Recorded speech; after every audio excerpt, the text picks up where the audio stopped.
Olá, boa tarde a todos.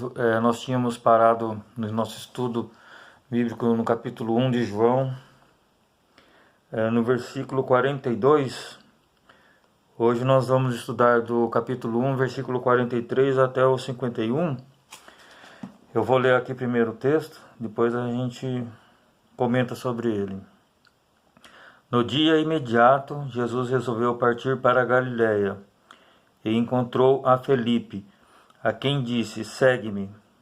Ora, Felipe era de Betsaida, cidade de André e de Pedro. Felipe encontrou a Natanael e disse-lhe: "Achamos aquele de quem Moisés escreveu na lei, a quem se referiram os profetas, Jesus, o Nazareno, filho de José." Perguntou-lhe Natanael: "De Nazaré pode sair alguma coisa boa?" Respondeu-lhe Felipe: "Vem e vê." Jesus viu Natanael aproximar-se e disse a seu respeito: "És verdadeiro israelita, em quem não há dolo."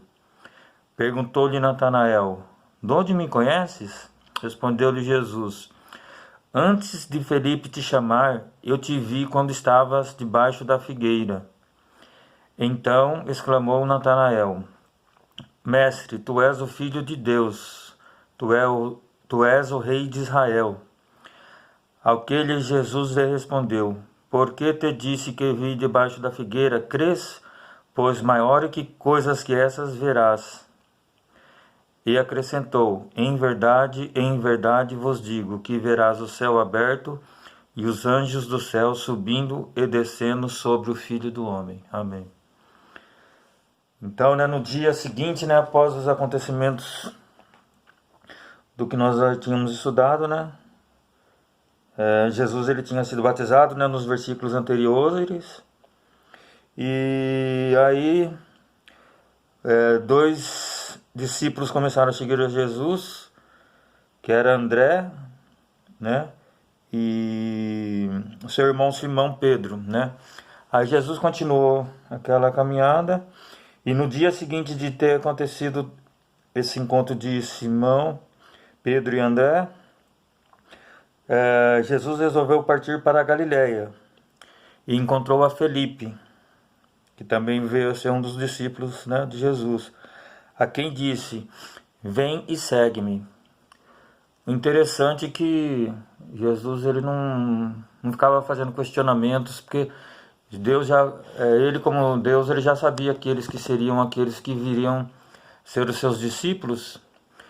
E eu creio também que no coração desses discípulos ele já tinha uma certa expectativa aguardando referente sobre o Salvador, quem seria o Salvador, e eles estavam nessa expectativa também, aguardando a espera no Salvador. Então não há ali um questionamento, pelo menos na Bíblia não fala, mas quem é o Senhor, fazendo um questionário entre um e outro, para poder seguir ou não seguir. Ele falava: "Vem e segue-me", porque eu creio no coração já tinha certa expectativa. Por isso que não tinha esse questionamento de ambas as partes.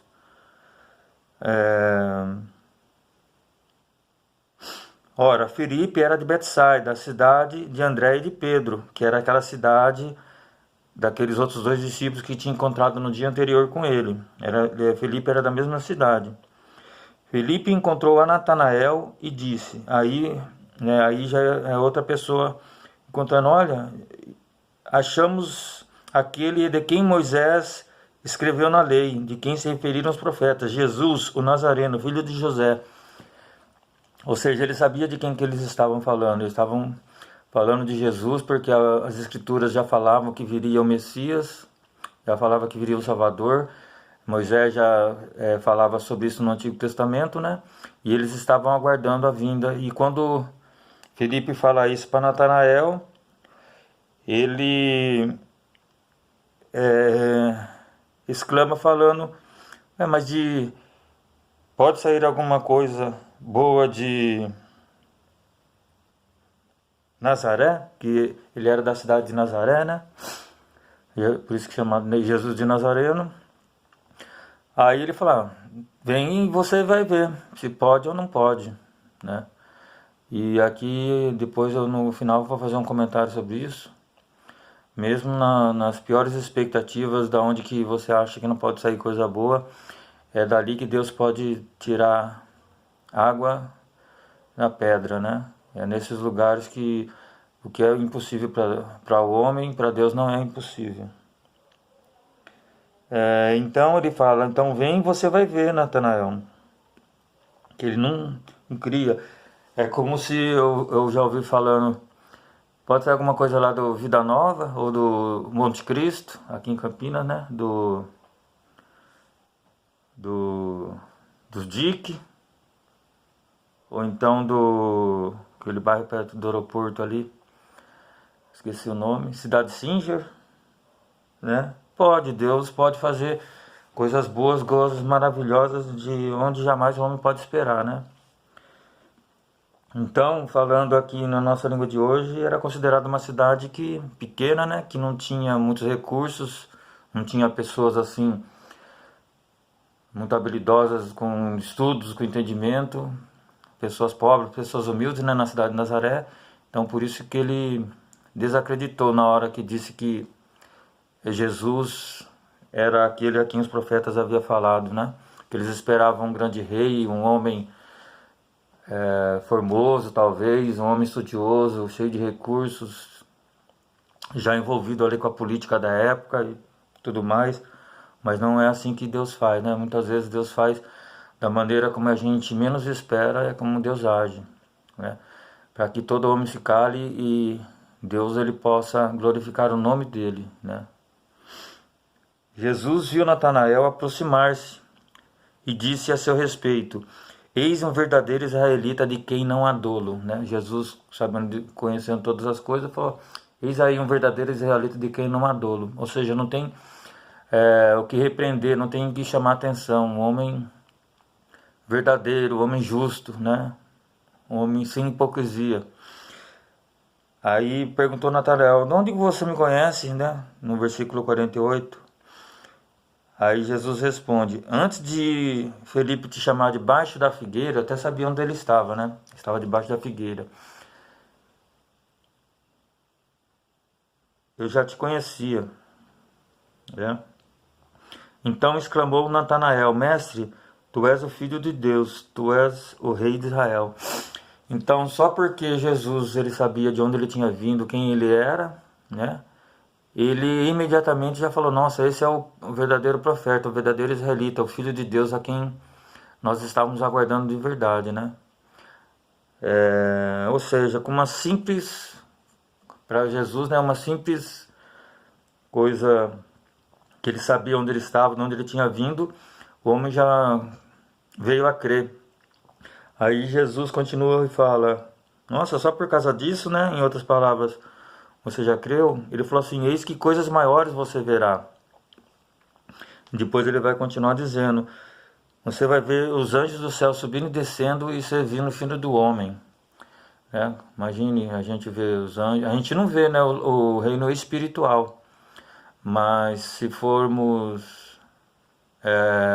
se nós pudéssemos ver, né, com os nossos olhos aquilo que acontece no reino espiritual, realmente é isso que acontece.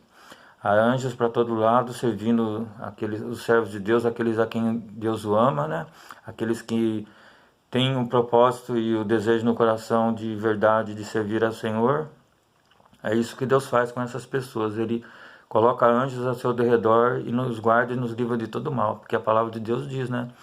Os anjos do Senhor acampam ao redor daqueles que os temem e os livra.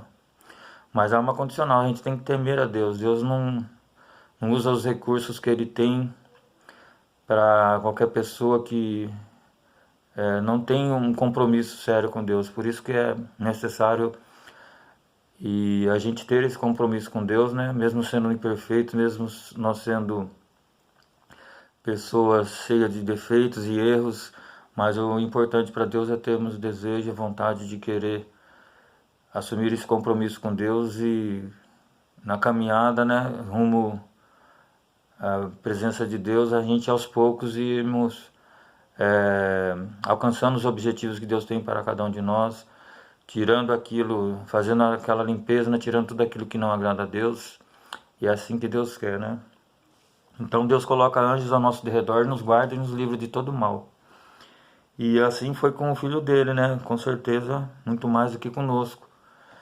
Né? Deus nos livra, nos guarda, mas com o filho de Deus foi muito mais. Né? Os anjos de Deus serviam de dia e de noite. Ali, o que ele pedisse, os anjos estavam ali prontos para atender à vontade de Deus.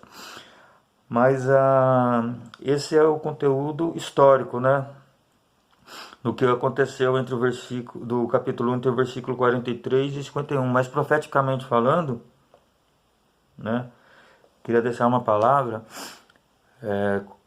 que está relacionada no versículo 46 desse que nós lemos. Perguntou-lhe Natanael, né? Perguntou para Filipe: pode sair alguma coisa boa? Respondeu: de Nazaré pode sair alguma coisa boa? Respondeu-lhe Filipe: vem e vê. Então, se você acha que porque você tem algum defeito, algum imérito que você acha da sua parte que você não é merecedor da graça de Deus, do poder de Deus, das promessas que Deus tem para a sua vida, eu quero te dizer uma coisa: que não importa de onde você veio, não importa quem você é, não importa o que você faz, o que importa é que você crê nesse Deus que pode fazer qualquer coisa a seu favor, ao meu favor, né? E o importante para Deus é aquilo que está no seu coração hoje, no seu íntimo. Ele pode realizar qualquer coisa na sua vida, né? Para o homem é impossível, mas para Deus nada é impossível. E é essa a mensagem que eu quero deixar nessa noite. Não importa o que você faz, não importa de onde você vem, seja você morando numa favela ou numa casa rica, cheia de bens, não importa. Para Deus o importante é o seu coração, é isso que Ele quer de você. Amém? Deus abençoe. Amém. Fica com Deus.